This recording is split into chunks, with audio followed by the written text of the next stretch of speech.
پروردگارہ بے خطر عزاداری پورے دنیا میں عزاداری ہو رہی ہے، پوری دنیا میں آج پہلی محرم تھی، پروردگارہ آج کے دن کے صدقے میں تجھے واسطہ ایک اور واسطہ دوں گا، مجھے معاف کر دیجیے گا۔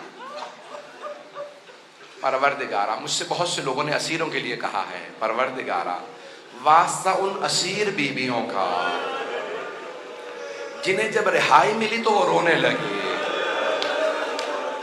ارے کبھی اسیر رہائی پہ بھی روتے ہیں، نہ جانے ان پہ قید میں کیسی رونے پہ پابندی تھی کہ رہا ہوتے ہی رونے لگی ساری بیویاں، رہائی ملی تو سب رو رہی تھی۔ پروردگارہ ان بیویوں کی اسیری کا واسطہ پروردگارہ ہمارے تمام اسیروں کو، خصوصاً جو ہمارے علماء مومنین اسیر ہیں، سب کو رہائی کی خبر عنایت فرما۔ ربنا تقبل منا انك انت السميع العليم بحق محمد وآلہ الطیبین الطاہرین المعصومین۔